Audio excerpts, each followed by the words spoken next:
오늘은 아름다운 친구 이야기로 설교를 시작하려고 하는데요.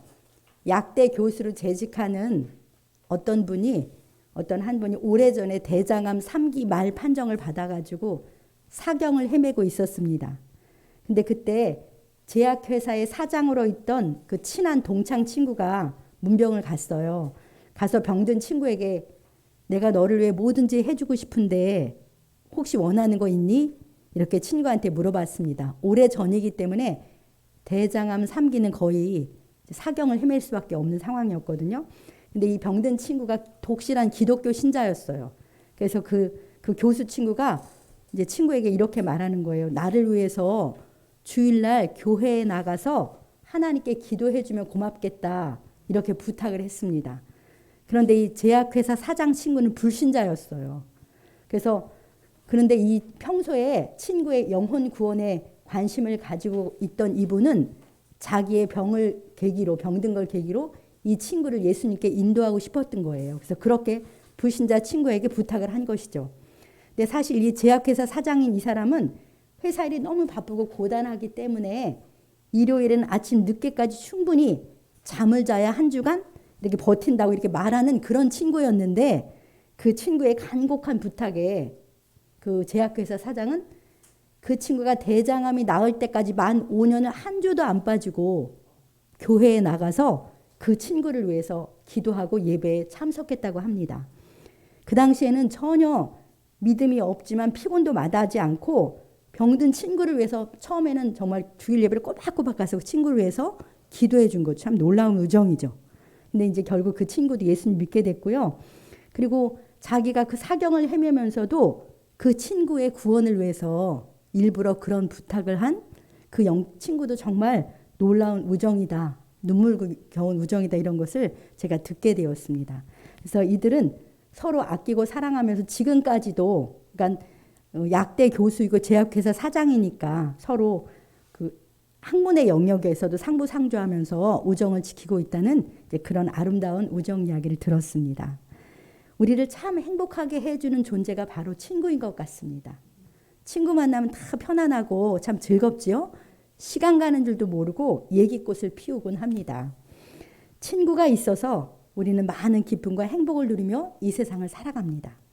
그러고 보면 친구도 하나님이 우리에게 주신 선물인 것이 틀림이 없어요. 예수님도요, 주님의 말씀에 순종하는 사람을 나의 친구다 이렇게 말씀하시고 하나님께서는 아브라함을 나의 벗이다 이렇게 말씀하세요. 그러니까 성삼위 하나님께서도 사랑하는 사람들을 친구, 벗이라고 하니 정말 친구는 좋은 존재구나. 참 좋습니다. 친구가. 여러분들의 좋은 친구들은 주로 어떤 분들이십니까? 그리고 또 어디서 그 친구를 사귀셨습니까? 주로 동창들, 학교에서 많이 사귀죠. 그리고 직장 동료, 그리고 학부모로 만났다가 친구가 되기도 하고요. 또 교회 친구도 많습니다. 어쨌든 친구가 되려면 그래도 뭔가 공통 분모가 있어야 우리는 친구가 될 수 있잖아요. 근데 때로는 서로 별 공통 분모가 없어 보이는데도 친한 사람인 경우가 가끔 있어요. 그럼 사람들이 이렇게 묻죠. 아유, 근데 두 사람은 어떻게 친구가 됐어? 전혀 안 어울릴 것 같은데? 이런 이야기를 하잖아요. 그러니까 공통 분모가 있어야 우리는 친구가 됩니다. 일반적으로. 그런데 정말 공통 분모가 없어 보이고 도저히 친구가 될 수 없어 보이는데 서로 생명같이 사랑하는 아름다운 친구가 있습니다. 성경에 나오는 아주 특별한 우정 이야기예요. 이 시간 자기 생명같이 사랑하는 참된 친구라는 제목으로 하나님의 말씀을 듣겠습니다. 한 사람은 왕의 맏아들로 왕세자입니다. 그는 호화로운 궁에서 최고의 대접을 받으며 귀하게 자랐어요. 아버지인 왕은 그 맏아들에게 나라를 경영하는 대소사를 나누면서 나라를 경영할 정도로 그 사람은 왕의 신임을 받는 신하이기도 했습니다. 그는 왕과 백성의 총애를 한 몸에 받고 있어서 당연히 차기의 왕의 자리를 이을 존귀한 왕세자인 것이죠. 또 한 사람은 어떤 사람이냐면 시골의 들판에서 양을 치던 목동입니다. 그는 양을 치면서 사자와 곰의 입에서 양을 빼앗아 올 정도로 용감한 소년이기는 했지만 그는 평범한 아버지의 막내 아들로 가정에서조차 별 주목을 받지 못하고 자랐습니다. 그러던 어느 날 아버지 심부름으로 전장에 갔다가 전장의 형들을 보러 갔다가 졸지에 전쟁 영웅이 되긴 했지만요. 그래서 왕의 눈에 띄긴 했지만 군복도 한 번도 입어본 적이 없는 군인도 아니에요. 그런데 그러니까 이 두 사람이 친구가 될 확률은 사실 거의 없어 보이지 않습니까? 일단 신분의 차이가 너무나 큽니다. 왕의 맏아들과 촌부의 막내 아들. 한 사람은 왕세자로서 특별한 교육을 받았지만 한 사람은 들판에서 양을 치면서 거칠게 혼자 자랐습니다. 한 사람은 호위하는 병사가 붙어있는 훈련된 군사 지휘관이고 한 사람은 군복도 입어본 적이 없는 소년입니다. 한 사람은 왕이 대소사를 나눌 만큼의 학식과 견문도 있었지만 한 사람은 수금을 잘 타고 사색하는 소년일 뿐이었습니다. 이 두 사람이 누구인지 아시지요? 네, 오늘 본문에 나오는 요나단과 다윗입니다. 이들은 앞에서 설명한 대로 결코 친구가 될 수 없는 사이예요. 그런데 오늘 본문은 18장 1절인데 이렇게 말씀하세요. 한번 읽어볼까요? 다윗이 사울에게 말하기를 마침에 요나단의 마음이 다윗의 마음과 하나가 되어 요나단이 그를 장기 생명같이 사랑하니라. 아멘. 지금 요나단은요, 다윗을 처음 만나는 거예요. 첫 대면이에요. 방금 전에 어떤 일이 있었냐면 이 현장에서요, 다윗이 군복도 입지 않은 채 물맷돌만 가지고 가서 골리앗을 무찌르고 그 골리앗의 머리를 이렇게 가지고 아버지 사울왕에게 와서 왕하고 면담을 하고 있는 그 장면인 거예요. 왕하고 면담을 하고 있는데 요나단은 아버지 사울하고 다윗이 이렇게 이야기하는 걸 듣고 그저 다윗이 너무 좋았습니다. 요나단은 첫눈에 다윗에게 반한 격이에요. 어느 정도로 첫눈에 빠졌냐면은 여기 나오잖아요. 요나단의 마음과 다윗의 마음이 하나가 되어 한 번에 요나단과 다윗의 마음이 하나가 되었다고 말해요. 이들은 그 전에 한 번도 만난 적이 없었는데요. 요나단은 보자마자 다윗과 마음이 통해서 하나가 되었습니다.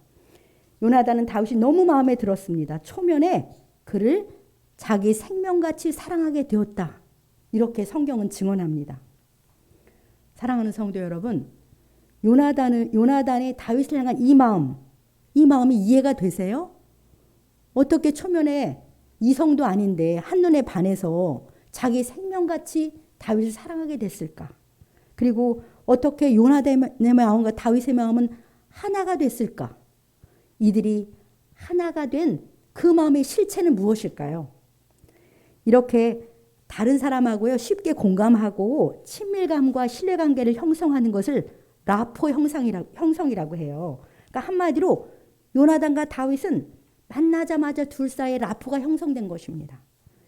이 둘 사이에는 이제부터 살펴볼 텐데요. 놀라운 공통분모가 있어요. 그것이 무엇인지 우리 말씀에서 살펴보겠습니다.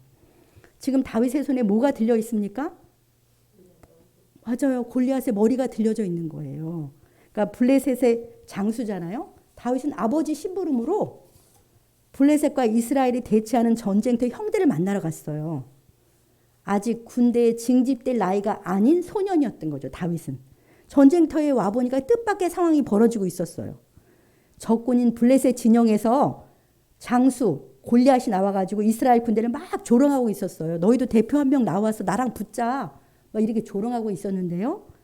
이스라엘 진영에서는 아무도 나서지 못하고 사울 왕부터 다 크게 벌벌 떨면서 두려워만 하고 있는 상황이었습니다. 이 상황을 처음 본 다윗의 첫마디를 혹시 기억하십니까? 사무엘상 17장 26절 하반절인데요. 우리 한번 다윗이 이 상황을 보자마자 저렇게 말해서 한번 읽어봅시다. 이 할례 받지 않은 블레셋 사람이 누구이기에 살아계시는 하나님의 군대를 모욕하겠느냐. 참으로 놀랍지 않습니까? 소년 다윗은 블레셋의 장수 골리앗을 그저 할례 받지 않은 블레셋 사람으로만 보인 거예요. 할례 받지 않았다. 그 말은 여호와 하나님의 언약 백성이 아니다. 하나님과 무관한 사람이다. 그런 뜻인 거죠. 그러니까 다윗의 눈에 블레셋은 용감한 장수가 아니라 골리앗은 용감한 장수가 아니라 하나님의 언약과 아무 무관한 그런 힘없는 사람으로 보았던 것이죠. 사울 왕을 비롯한 모든 이스라엘 눈에는 골리앗은 도저히 이길 수 없는 적군의 육척 장수였어요. 오직 소년 다윗의 눈에만 여호와 하나님께 택함받지 못한 자, 하나님의 언약 백성이 아닌 할례받지 못한 자로만 보였습니다. 다윗은 비록 소년이었지만 하나님 중심의 영적인 사람이었던 거예요. 다윗은 또 자기 민족을 이렇게 보죠. 사울의 군대라고 보지 않아요. 하나님의 군대라고 본 거예요. 다른 사람은 사울의 군대라고, 군대 장관이 지금 사울도 벌벌 떨고 있는데 다윗은 자기 민족의 군대는 하나님의 군대다, 이렇게 보았습니다. 정말 다윗은요, 아버지조차도 특별하게 여기지 않았습니다. 형들도 철없는 막내 동생으로 여기면서 전쟁터에 놀러 왔냐고 그 전에 막 혼냈어요. 들에서 수금이나 타고 양치는 목동으로만 사람들은 보았는데요. 그러나 다윗은 하나님의 눈에는 아주 특별한 소년이었습니다. 하나님이 찾으시는 한 사람이었어요. 하나님이 만나고 싶은 한 사람이었던 거예요. 하나님의 언약 백성으로서의 자부심과 정체성이 분명한 하나님의 사람이었습니다. 하나님의 언약 백성이라는 자부심으로 가득 차 있었기 때문에 그는 두려움이 없이 골리앗을 향해 물맷돌만 가지고도 나갔습니다. 하나님이 나와 함께 해주셔서 하나님의 군대인 우리 민족에게 승리를 하나님이 주신다, 그런 확신으로 가득 찼기 때문에 아무것도 보이지 않았습니다. 결국 그의 믿음대로 하나님이 함께 해주셔서 골리앗을 죽인 다윗입니다. 다윗은 할례받은 하나님의 언약 백성이라는 자부심으로 가득 찬 진정한 하나님의 백성이었습니다. 다윗의 마음속에 있는 이 믿음을 하나님이 발견하셨어요. 그래서 그를 크게 기뻐하셔서 아무도 주목하지 않은 그를 이렇게 뽑아가지고 이미 16장에서 차기 왕으로 몰래 기름을 부었어요. 사무엘을 통해서. 그런데요, 요나단도요, 다윗 못지않게 하나님의 언약 백성이라는 믿음으로 충만한 사람이에요. 사무엘상 14장 6절을 한번 읽어보겠습니다. 사무엘상 14장 6절을 같이 읽어보겠습니다. 요나단이 자기 무기를 든 소년에게 이르되 우리가 이 할례받지 않은 자들에게로 건너가자. 여호와께서 우리를 위하여 일하실까 하노라. 여호와의 구원은 사람이 많고 적음에 달리지 아니하였느니라. 아멘. 보세요. 요나단도요, 14장에 보면 블레셋과 전쟁이 또 있었어요. 블레셋이 자주 쳐들어왔거든요. 그럴 때 다 이길 수 없어가지고 두려워했을 때 요나단은 자기 무기를 병기 든 사람이 자가 있었거든요. 그 소년에게 이렇게 말하는 거예요. 이 할례받지 않은 자들에게로 건너가자.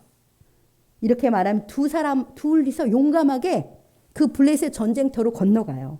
그래가지고 가자마자 하나님이 함께 하셔가지고 사람들을 다 죽게 해서 그 블레셋 진영에 큰 떨림이 일어나고 결국 이스라엘이 다 가서 무찌르게 되거든요. 그럼 여기 이렇게 말하잖아요. 여호와의 구원은 사람이 많고 적음에 달려있지 않다. 이렇게 요나단이 말을 합니다.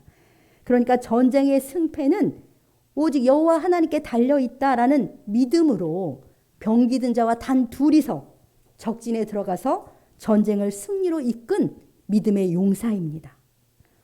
보세요. 요나단도 자신이 할례받은 하나님의 백성이라는 자부심으로 가득 찬 자잖아요. 어떻습니까? 이 요나단과 다윗 사이에는 엄청난 공통 분모가 있었죠. 그것은 바로 하나님의 언약 백성이라는 그 정체성과 자부심으로 가득 찬 하나님의 사람들인 거예요. 이 두 사람이. 우리는 할례받은 하나님의 군대요, 하나님의 백성이라는 믿음으로 충만한 두 사람의 만남이었습니다. 이 믿음으로 담대히 적을 무찌르고 민족에게 승리를 안겨준 하나님의 용사들의 만남이에요. 요나단의 마음이 다윗의 마음과 하나가 된 것은 바로 하나님을 향한 믿음에서 그들이 하나이기 때문입니다. 하나님을 향한 신앙에서 하나임을 확인한 이들은 모든 것을 뛰어넘어서 서로 통하고 서로 사랑하는 사이가 된 것입니다. 사무엘상 18장 3절을 보면요. 18장 3절 본문인데요. 이렇게 요나단은 다윗을 자기 생명같이 사랑하여 더불어 언약을 맺었으며, 요나단은 골리앗을 믿음으로 물리친 다윗을 보고 하나님을 향해 자기와 같은 신앙을 가진 그를 만났다는 게 너무 좋았습니다. 정말 기뻤습니다. 그래서 단박에 다윗을 자기 생명같이 사랑하는 마음이 일어난 거예요. 그래서 다윗과 언약을 맺는 거죠. 서로 형제 언약을 맺습니다. 근데 이 요나단의 마음이 그렇게 다윗을 향해서 사랑하는 마음이 생긴 것은 하나님의 영이 요나단의 마음을 감동했기 때문에 그에게 그런 마음을 준 거죠. 그래서 언약을 맺고 4절에 보니까 어떻게 해요? 왕세자인 자기가 입었던 겉옷을 벗어가지고요. 다윗에게 입혀줘요. 그리고 군복과 칼과 활과 띠도 다 해서 무장을 시켜주는 거죠. 다윗을. 요나단의 옷과 무기로 단장한 다윗은 한눈에 보아도 이제 멋있고 존귀한 사람으로 보였을 것입니다. 이때는 그냥 사랑으로 한 건데 사실은 요나단의 왕위가 다윗에게 물려가는 걸 미리 요나단은 알지 못했지만 하나님께서 그렇게 상징적으로 해주신 거나 마찬가지예요. 요나단은 정말 아름다운 영혼을 가진 그러한 왕세자입니다. 다윗이 시골 출신 양치기 소년이라는 것은 요나단의 눈에 들어오지 않았습니다. 요나단의 눈에 다윗은 하나님을 향해 같은 믿음을 가진 사랑하는 형제로만 보인 것이죠. 하나님 나라 안에서 우리는 한 백성이고 하나님을 한 아버지로 모신 형제로만 보였습니다. 요나단의 마음은 정말 하나님 중심의 마음입니다. 이 둘의 만남과 이 둘 사이의 하나됨과 사랑이 가만히 들어보니까 참 놀랍고 아름답지 않습니까? 이 둘을 이렇게 사랑으로 묶는 것이 무엇입니까? 그것은 이 둘의 공통 분모는 바로 하나님을 향한 믿음과 사랑인 것이죠. 그리고 하나님의 언약 백성이라는 자부심과 그 자부심으로 행동하는 믿음의 형제. 두 사람은 그 자부심으로 행동하는 사람들이었어요. 행동한 믿음의 형제라는 그것이 이들을 묶어주는 공통 분모입니다. 말씀에는 기록되어 있지 않지만요. 이들을 묶어주시고 하나 되게 하신 분은 바로 하나님의 영, 성령께서 이 둘을 하나로 묶습니다. 사실 우리도 그렇잖아요. 성령으로 하나가 되는 것이죠. 사랑하는 성도 여러분, 하나님의 언약 백성이라는 공통 분모 안에서 이들은 무엇을 뛰어넘었습니까? 무엇을 뛰어넘어서 이렇게 친구가 될 수 있었습니까? 네, 신분을 뛰어넘었죠. 왕세자와 평범한 소년이라는, 그리고 자란 배경을 뛰어넘었어요. 가정 배경, 그 다음에 교육적 배경, 사회적 배경 등 정말 많은 것을 다 뛰어넘어서 친구가 되는 것이죠. 가장 놀라운 것은요, 이들은 서로 정적이 될 수밖에 없었잖아요. 그 정적이 될 수 없는 것조차도 뛰어넘는 사랑이고 우정입니다. 인간적으로 보면 이 둘은 원수지간이 될 수밖에 없는 그런 사이잖아요. 요나단은 사울 왕의 맏아들로 차기 왕인데요. 근데 안타깝게도 하나님께서 그 아버지 사울을 버리셨어요. 폐하기로 하시고 비밀리에 사무엘을 통해서 다윗에게 왕으로서의 기름을 부으셨습니다. 그러니까 요나단의 자리를 하나님께서 누구에게 내주겠다고 하신 거예요? 다윗에게 내주겠다고 하신 거예요. 요나단은 이 사실을 하나님이 주신 영감으로 후에 알게 돼요. 알게 돼도 다윗을 향한 그의 사랑은 변함이 없고 네가 왕이 되면 나와 우리 자손을 잘 봐달라. 이렇게까지 다 알고도 말을 할 정도예요. 요나단은 하나님을 경외하고 하나님 중심의 정직한 사람이었고 하나님 나라를 사랑하는 그러한 요나단이었습니다. 요나단에게 다윗은요, 하나님이 기뻐하시는 아름답고 존귀한 하나님의 사람으로만 보인 거예요. 인간적인 그 어떤 것도 그의 눈에 들어오지 않았습니다. 이들의 아름다운 우정과 사랑 이야기는요, 19장, 20장, 또 사무엘하 1장, 9장 이렇게 계속 나와요. 그래서 이 둘의 우정은 어디까지 이어지냐면 요나단이 전쟁에서 죽잖아요. 사무엘상 31장에 죽고 난 다음에 이제 요나단의 후예인 절뚝발이 무비보셋 아들, 그 아들을 다윗이 왕이 되어가지고 왕자처럼 자기 밥상에서 돌보는 이야기까지 성경에 나옵니다. 참으로 아름다운 그런 우정 이야기, 사랑 이야기인데요. 사랑하는 성도 여러분, 이 두 사람의 우정 이야기를 통해서 하나님께서 오늘 우리에게 무엇을 말씀하고 계십니까? 우리가 서로 인간적인 면에서는 공통 분모가 없고 친구가 되기에는 정말 많은 장애들이 있다 해도 우리는 주 안에서 참 친구가 될 수 있다. 이렇게 말씀해 주십니다. 아멘이죠? 예, 하나님을 향한 믿음과 사랑에서 우리가 하나라면 우리는 어떤 장애물도 뛰어넘어서 서로 사랑하는 참 친구가 될 수 있습니다. 우리 성도님들의 참된 친구는 누구입니까? 요한일서 1장 3절에 이런 말씀이 있는데요. 한번 같이 읽어볼까요? 우리가 보고 들은 바를 너희에게도 전함은 너희로 우리와 사귐이 있게 하려 함이니 우리의 사귐은 아버지와 그의 아들 예수 그리스도와 더불어 누림이라. 아멘. 우리가 예수 그리스도의 복음 안에서 같은 생명을 얻었다면 우리에게는 사귐이 있습니다. 우리의 사귐은 성삼위 하나님과 함께 누리는 사귐입니다. 주님 안에서 우리는 서로 사귐, 주님과 함께 사귐을 갖는 우리들은 서로 참된 친구인 것이죠.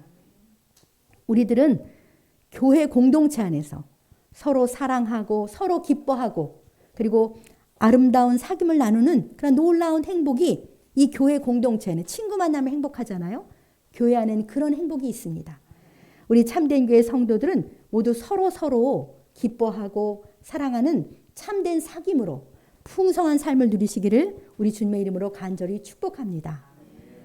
사랑하는 성도 여러분, 오늘 성찬 예식을 앞두고 왜 다윗과 요나단의 우정과 사랑 이야기를 하는지 짐작이 가십니까? 우리는 성찬 예식을 통해서 나를 위해 몸을 찢으시고 피 흘려 죽으신 주 예수님과의 연합을 먼저 경험합니다. 떡과 잔에 임재하시는 주님을 먹고 마심으로 주님의 죽으심과 연합하고 주님의 부활에도 우리는 연합합니다. 주님과 연합으로 우리는 온전한 구원의 은총을 누리게 되는 것이죠.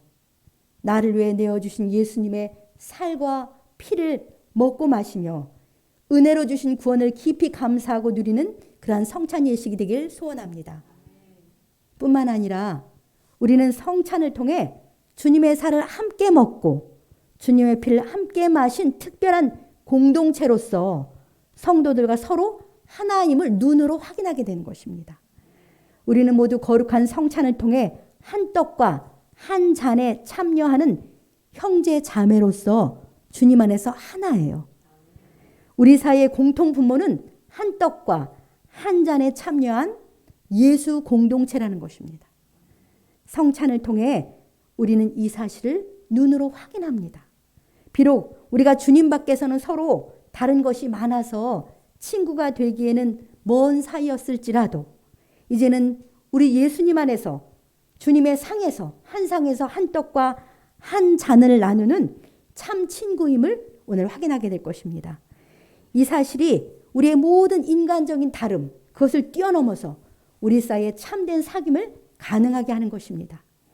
사랑하는 성도 여러분, 오순절 성령 강림 이후에 모든 참교회, 역사 속의 모든 참교회는 예수님께서 제정해 주신 이 성찬 예식을 행해왔습니다. 주님의 상에 둘러앉아 떡과 잔을 나누면서 서로 하나인 사랑 공동체임을 확인하면서 깊은 사귐을 나눠온 것이죠. 우리 참된 교회 모든 성도들도 오늘 성찬을 통해 우리가 주님 안에서 하나임을 다시 확인하시기 바랍니다. 이제 우리 참된 교회도 주님의 생명 안에서 하나된 예수 공동체로서 서로 깊이 사귀고 사랑하는 사랑 공동체를 만들어 갑시다. 그래서 오늘 성찬 후에는 서로 돌아가면서 서로 안아주면서 사랑합니다. 이렇게 다니면서 서로 그렇게 안아주는 시간을 가질 것이고요. 또 자매들끼리는 그렇게 하고 형제님들하고는 서로 인사, 목례하면서 사랑합니다. 이렇게 하나됨을 우리가 확인하는 시간을 갖겠습니다.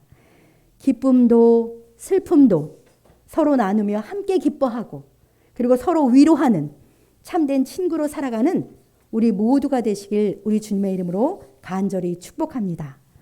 예, 주신 말씀 생각하면서 함께 기도하겠습니다. 이렇게 기도하겠습니다. 하나님 아버지 감사합니다. 요나단과 다윗이 모든 것을 뛰어넘어 하나님을 향한 믿음 안에서 참 친구 된 것을 보여주시니 감사합니다.